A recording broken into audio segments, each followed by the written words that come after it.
अभियान की योजना राज्याभिषेक का समारोह संपन्न हुआ, परंतु यह खुशी अधिक दिनों तक नहीं रह सकी। राज्याभिषेक के कुछ दिनों के बाद ही 17 जून 1674 को मानसाहेब का देहावसान हो गया। शिवाजी महाराज का सशक्त आधार चला गया। स्वराज्य में समस्त प्रजा का आधार शिवाजी महाराज थे, परंतु शिवाजी महाराज का आधार मानसाहेब थीं। वे उनके जीवन की सच्चे अर्थों में मार्गदर्शक और गुरु थीं। मानसाहेब की मृत्यु से उन्हें अत्यंत दुख हुआ, परंतु अधिक दिनों तक शोक मनाना उनके लिए संभव नहीं था। उन्हें स्वराज्य को व्यवस्थित रूप से चलाना था।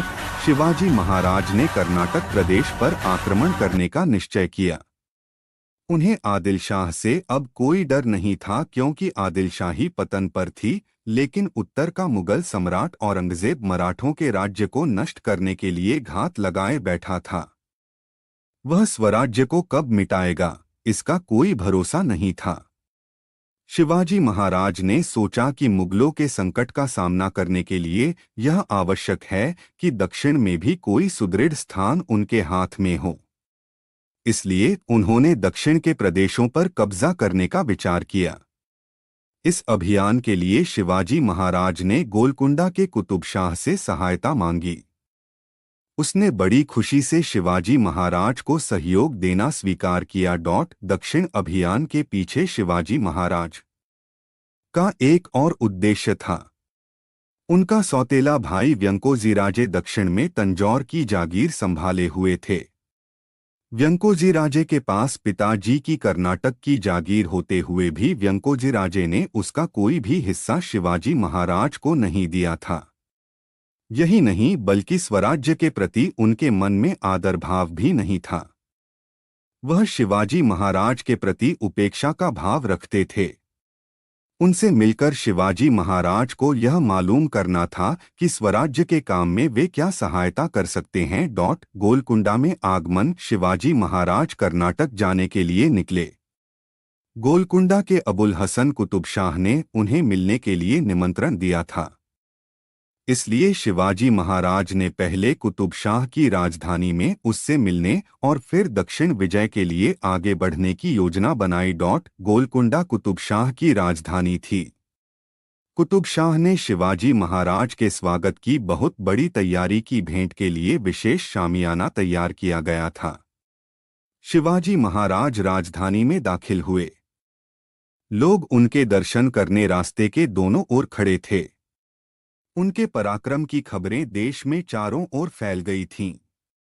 अफजल खान का वध, शाइस्ता खान की दुर्दशा और आगरे से निकल जाना आदि रोमांचकारी प्रसंग के समाचार देश भर में फैल चुके थे।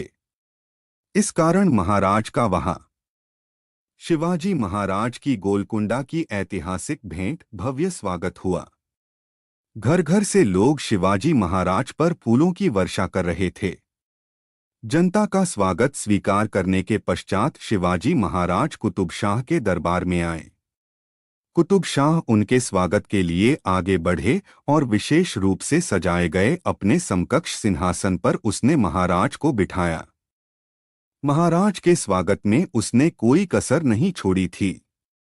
स्वागत सत्कार होने के पश्चात शिवाजी महाराज कर्नाटक अभियान के लिए चल पड़े। जिंजी विजय। शिवाजी महाराज पूर्वी तट पर आ गए। चेन्नई के दक्षिण में जिंजी का किला है। यह रायगढ़ की तरह विशाल और सुदृढ़ है। उस पर घेरा डालकर महाराज ने उसे जीत लिया। दक्षिण में स्वराज्य का एक महत्वपूर्ण केंद्र तैयार हो गया। फिर शिवाजी महाराज ने वेल्लोर के किले पर घेरा डाला। कई महीनों तक घेरा डालने पर भी किला कब्जे में नहीं आ रहा था। तब वेल्लोर की पहाड़ी से शिवाजी महाराज ने किले पर तोपों की वर्षा की और किला जीत लिया। उन्होंने कर्नाटक में 20 लाख की आय वाला प्रदेश और छोटे बड़े ऐसे अनगिनत किले जीत लिए। व्यंकोजीराजे से भेंट। महाराज ने अपने सौतेले भाई व्यंकोजीराजे को मिलने के लिए बुलाया। वे अनिच्छा से आए।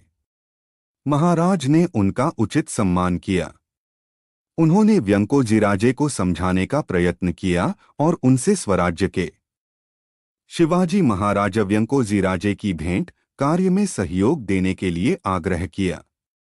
कुछ दिनों तक व्यंकोजीराजे शिवाजी महाराज के साथ रहे, लेकिन एक रात महाराज से बिना कुछ कहे वह तंजौर चले गए और फिर उन्होंने शिवाजी महाराज की सेना पर आक्रमण कर दिया। शिवाजी महाराज की सेना ने उन्हें धूल चटाई। व्यंकोजीराजे हार गए। अपने भाई के व्यवहार से शिवाजी महाराज को बहुत दुख हुआ।